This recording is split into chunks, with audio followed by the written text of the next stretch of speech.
मीराबाई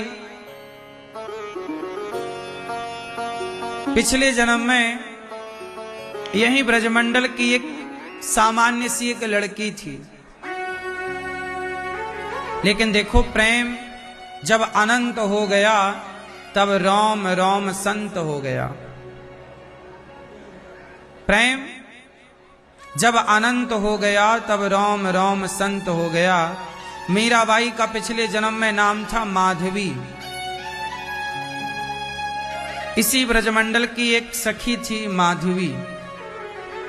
जब भगवान श्री कृष्ण छोटे बाल लीला कर रहे थे ना, तब भगवान के एक मित्र थे, उनका हुआ विवाह।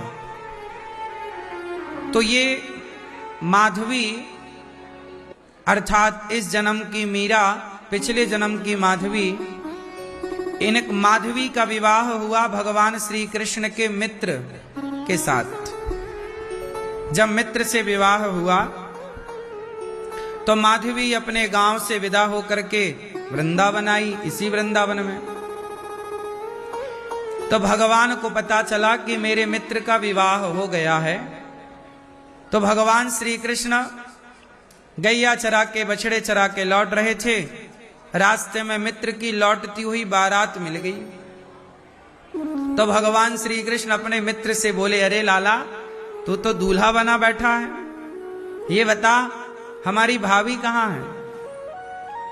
भाभी को मुंह ना दिखाए को। कन्हैया उस समय छोटे ही थे।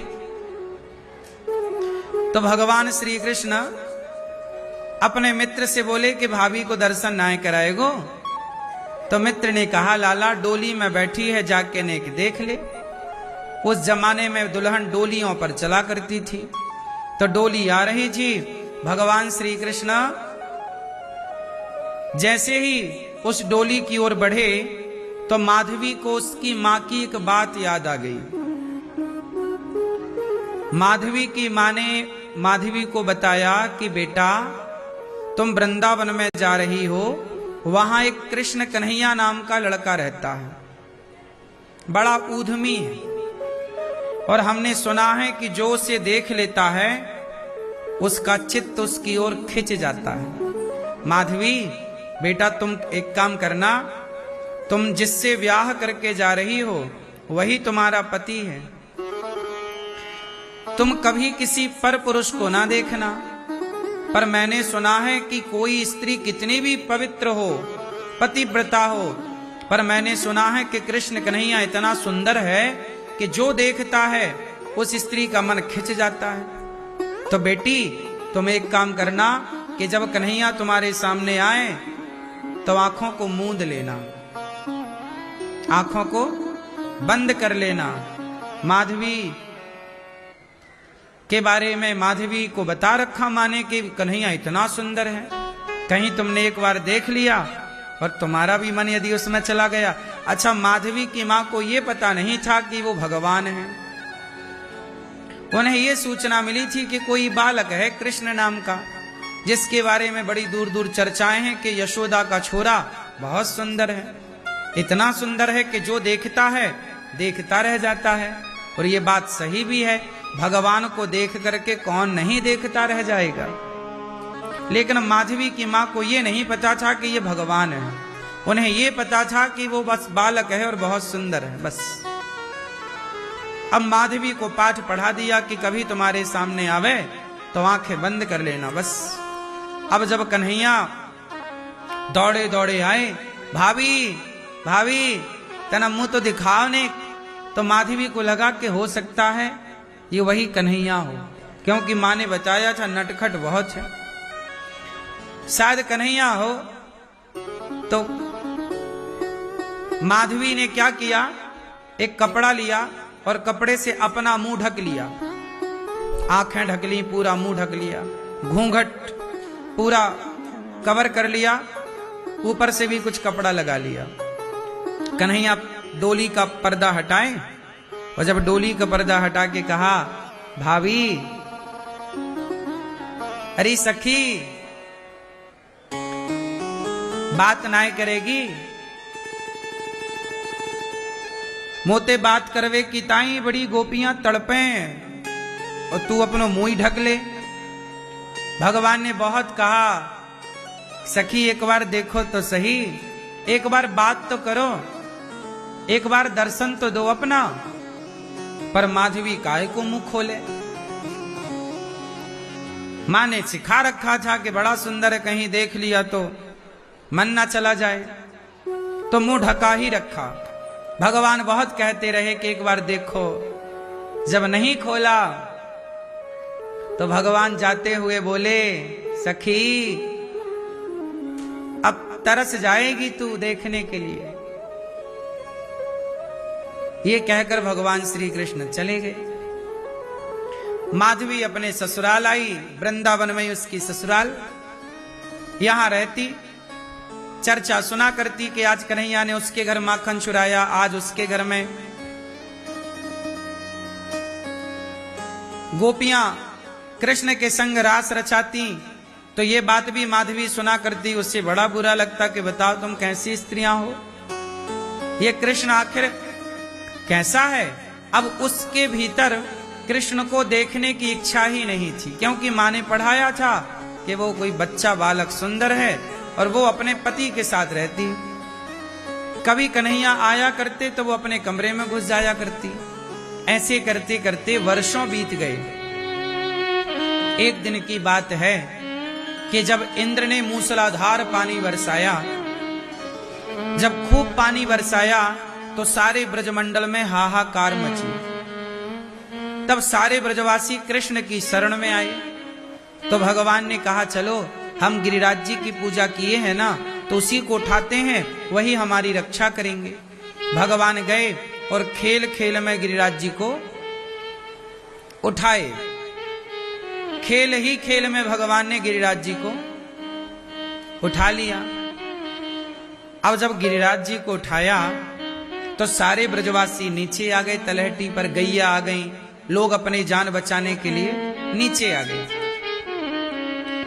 अब जब नीचे आए तो लोग, बादल थे, शाम का टाइम था, गिरिराज जी को उठाया, सवेरा हुआ। 7 दिन तक भगवान ने उठा के रखा ना। तो एक दिन क्या हुआ, माधवी, अच्छा माधवी तो उस गांव की दुल्हन है ना, बहू है, तो बहुओं को गांव के बारे में तो कहां जल्दी से पता लगता है कि कौन क्या है, कैसा है, कहां क्या है। अच्छा माधवी को ये पता नहीं था कि ये पहाड़ किसी ने उठाया है। उसे तो ऐसा लगा कि ये ऐसा ही है और हम बारिश आरिश में बचने के लिए यहां आ जाते हैं। उसे ये नहीं पता था कि किसी ने उठाया है पहाड़। तो माधवी, सवेरा जब हुआ, पानी तो बरस ही रहा था। माधवी ने देखा कि ये पहाड़ इतना बड़ा है, पर कहीं दिख नहीं रहा कि टिका किस पर है। रोज वो देखे, पर उसकी नजर जाए ही ना दूर तक। पहाड़ गिरिराज जी भी तो बड़े हैं ना, यदि आप इस कोने में खड़े हैं तो उस कोने में थोड़ी कुछ दिखाई पड़ना है। तो अब ना वो माधवी, कभी वो आगे बढ़े, कभी इस तरफ आए। जब 7वां दिन था तब उसने पूरे में ये शोध किया कि भाई ये पहाड़ इतना बड़ा टिका किस पर है। तो अपनी सास से पूछा, मां ये पहाड़ इतना बड़ा है, ये टिका कहां है, कहीं दिख नहीं रहा है, ये गुफा है क्या? तब सास बोली, अरे बहू तुझे पता नहीं है, यशोदा के लाला ने ये पहाड़ को अपनी उंगली में उठा रखा। क्या बात करती हो मां, इतने बड़े पहाड़ को कोई उंगली पे कैसे उठा सकता? माधवी को विश्वास नहीं हुआ। 7वां दिन था पहाड़ पर्वत उठाने का। भगवान श्री कृष्ण थोड़ा दूर थे, भीड़ ज्यादा थी। तो माधवी ने पर्वत को देखते देखते देखा कि कुछ दिखाई पड़ा आधार। तो वो भगवान श्री कृष्ण की उंगली थी। क्या थी वो? उंगली। माधवी ने सबसे पहले श्याम सुंदर की उंगली को देखा, और जब उंगली को देखा तो माधवी ने मन में सोचा कि ये क्या है, इस पर टिका है। थोड़ा और नीचे, उंगली के नीचे आई तो ये हिस्सा भी दिखा हाथ का, और नीचे नजर गई तो ये हिस्सा भी भगवान का दिखाई पड़ा, और नीचे जब नजर आई तो भगवान के मस्तक पर बंधी मुकुट नजर आई।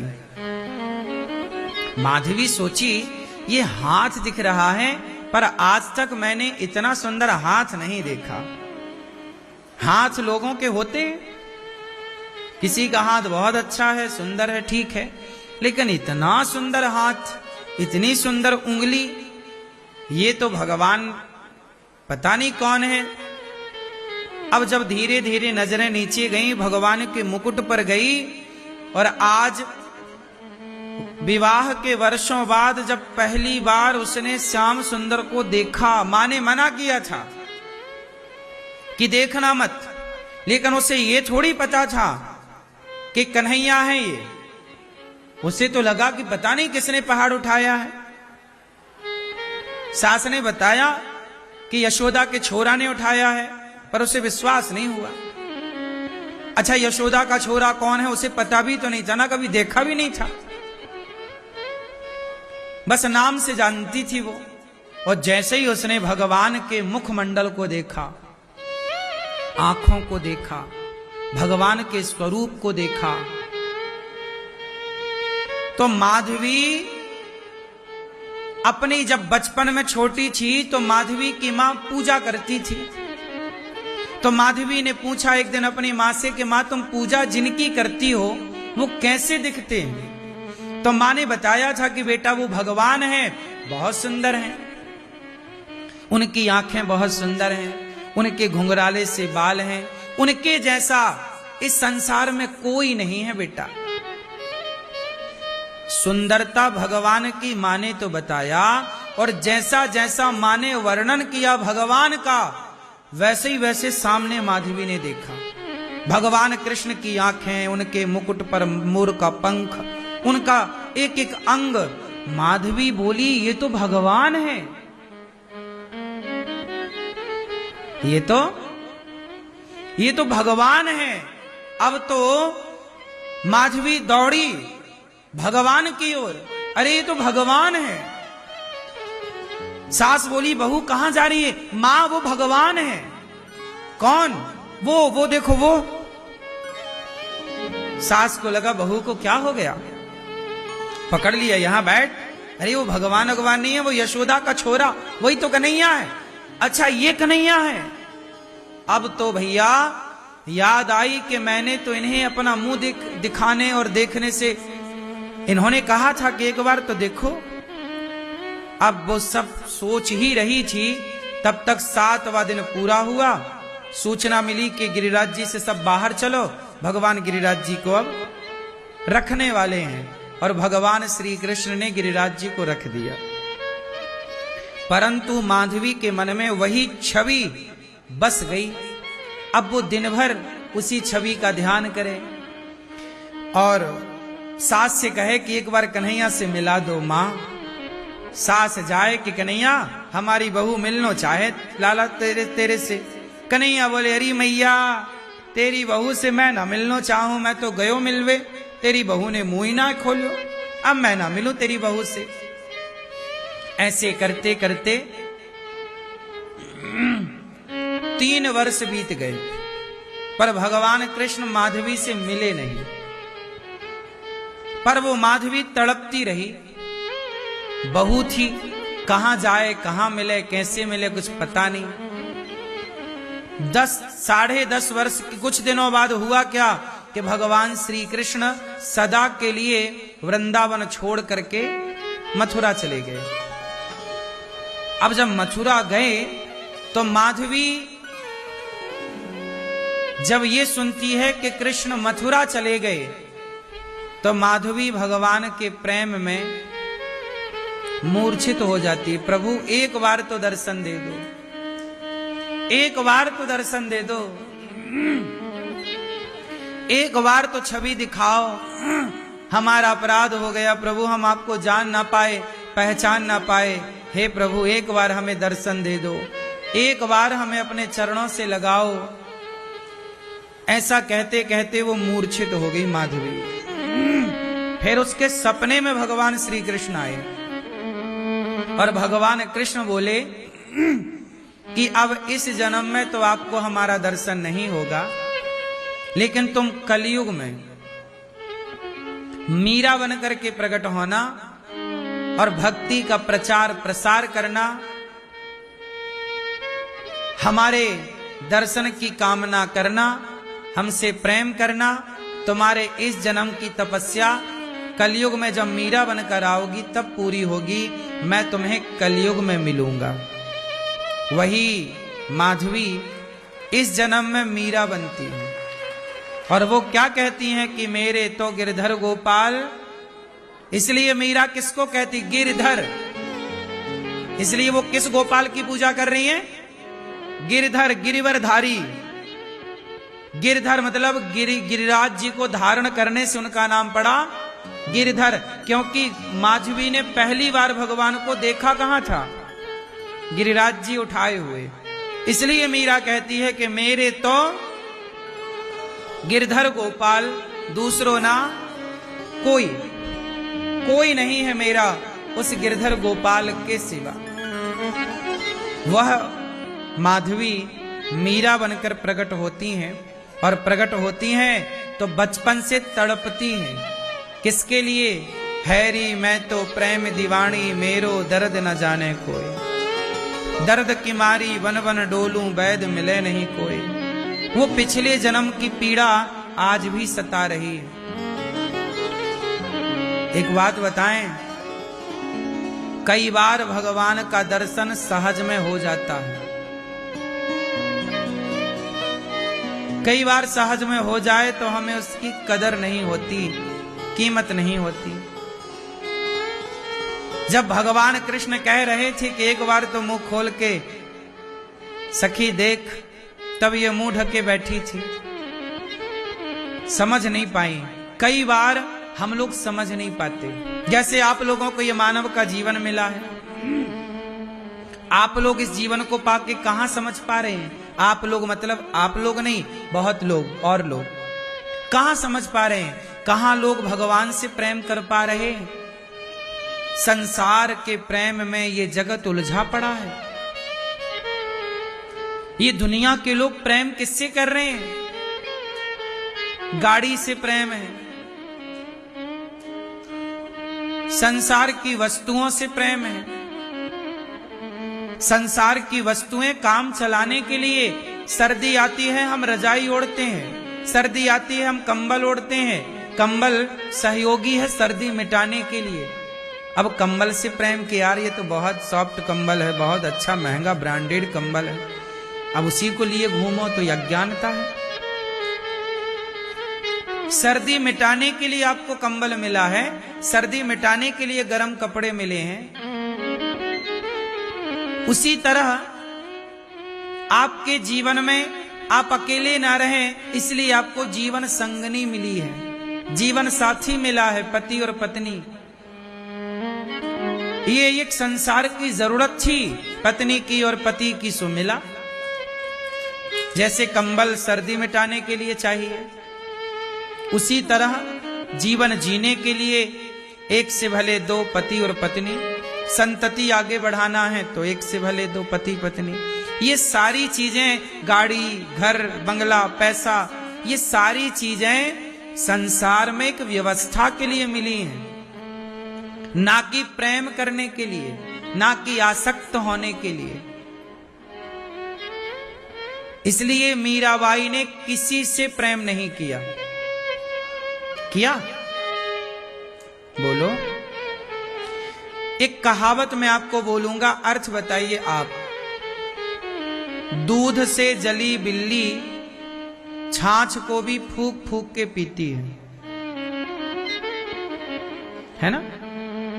दूध से जली बिल्ली, बिल्ली है मतलब कहा जाता है कि एक बार आदमी चोट लग जाए तो फिर वो संभल संभल के चलता है।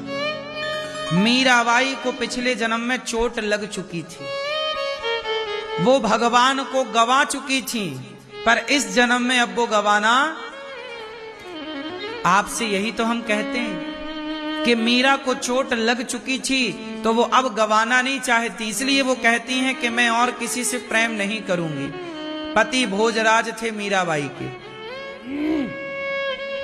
जब सामने आए, विवाह हुआ, जबरदस्ती विवाह कर दिया इनके माँ बाप ने। राणा के बेटे का नाम था भोजराज, उसके साथ विवाह हुआ। जब विवाह हुआ तो पति आया मिलने, पहली रात्रि अपनी पत्नी से मिलने। तो मीराबाई ने कहा कि सुनो, मेरे परिवार के लोगों ने आपके साथ मेरे शरीर का विवाह किया है, आप मेरे शरीर को लेना चाहें तो शरीर हाजिर है, लेकिन मेरे मन में केवल कृष्ण है, मैं कृष्ण से ही प्रेम करती हूं, वही मेरे सर्वस्व है, वही पति है, वही सब कुछ। तन की भूख मिटानी है तो तन सामने है, आप मेरे तन पर तो कब्जा जबरदस्ती कर सकते हैं, पर मेरे मन पर तो केवल मेरे कृष्ण का कब्जा है। भोजराज समझदार थे, उन्होंने मीराबाई के इस प्रेम को स्वीकार किया और मीराबाई के लिए उसके कमरे में भगवान कृष्ण की पूजा करने की इजाजत दी। सारी जिंदगी मीराबाई रही, लेकिन उनकी सास, उनके ससुर समझ ना पाए उस प्रेम को। कुछ दिनों के बाद युद्ध में भोजराज की मृत्यु हो जाती है। मीराबाई को जमाना विधवा कहने लग जाता है, लेकिन मीरा ने खुद को कभी विधवा समझा ही नहीं। क्यों नहीं समझा? संसार की नजर में वो विधवा है, पर उसने तो कृष्ण के सिवा कभी किसी को प्रेम किया ही नहीं था, कृष्ण के सिवा किसी को कभी अपना माना ही नहीं था। तो संसार का नजरिया अलग है, आपका नजरिया अलग है। इसलिए कहता हूं कि भगवान के अतिरिक्त प्रेम किससे हो, ये बताओ, किससे करें? मीरा कौन है? पिछले जन्म की एक सखी।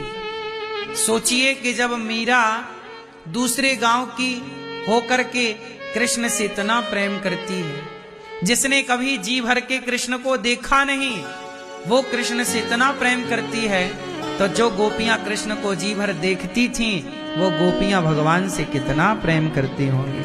और आज भगवान उन गोपियों को छोड़कर जब वृंदावन से मथुरा गए तो गोपियां तो मानो अचेत हो गई,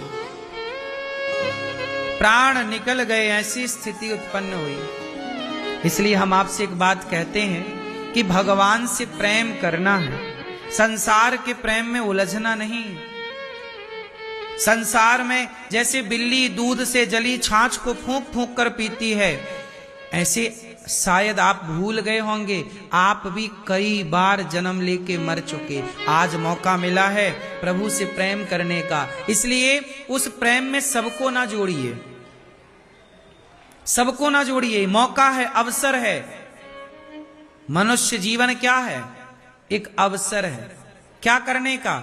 मीराबाई को मानव का शरीर मिला, अवसर मिला, पा गई कृष्ण को। तुलसीदास को मानव जीवन मिला, तुलसीदास जी पा गए प्रभु को। जीवन मिला है, झपट्टा मार लो भगवान के चरणों में, पालो तो अमीर बन जाओगे। ये संसार की दौलत पाके भी क्या पाए?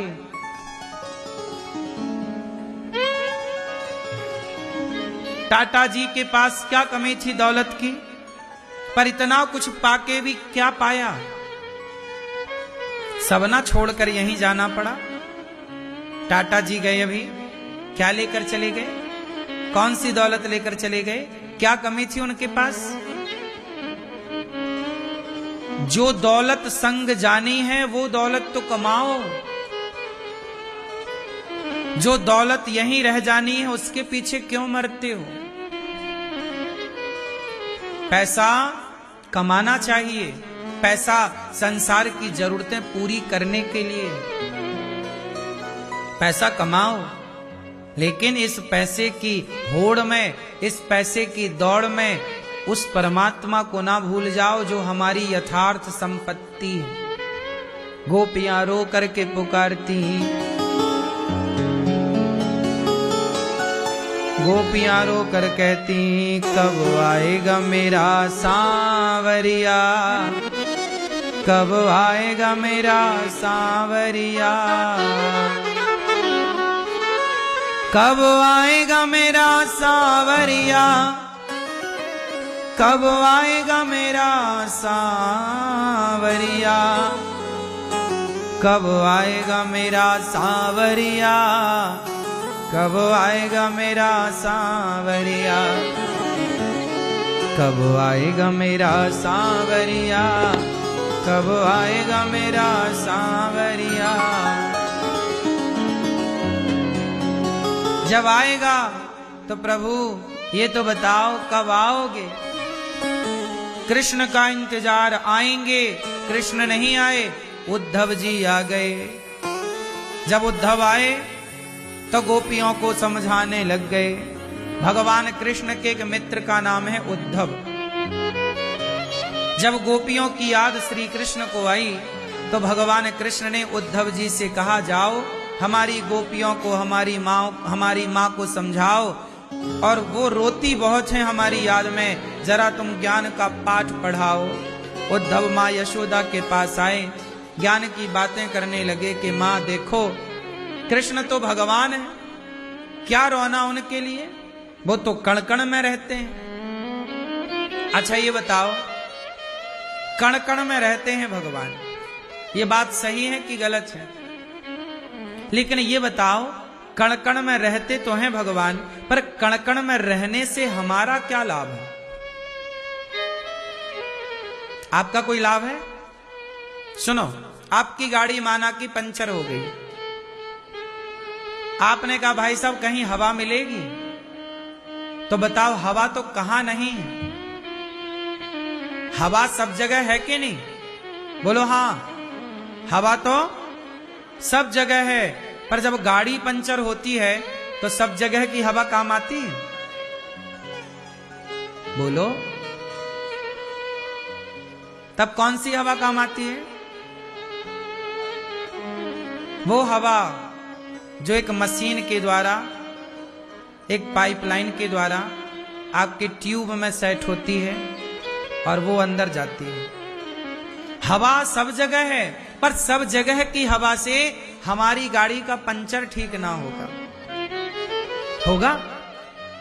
उसी तरह सब जगह भगवान है, पर सब जगह के भगवान से हमारा समाधान ना होगा। हमें सब जगह के भगवान से क्या करना? भगवान सब जगह है, बात बिल्कुल सत्य है, पर सब जगह के भगवान से हमें क्या मिलना है?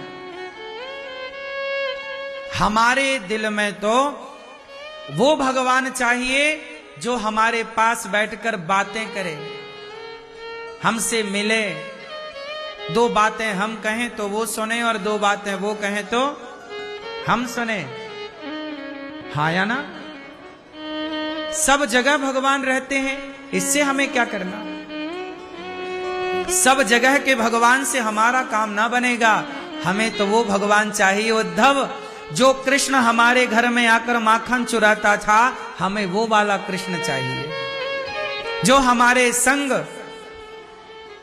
कभी बैठकर ठहाके लगाता, कभी वो हमारा दुख सुनता, कभी हम उसके बारे में सुनते, कभी वो हमारे संग खेलता, कभी वो हमारे संग खाता। हमें वो कृष्ण चाहिए उद्धव, वो कणकण वाला कृष्ण, वो कणकण वाले भगवान से तुम अपना काम करो। हमें तो वो भगवान लाओ जो हमारे सामने खड़ा होकर हमसे बात करे।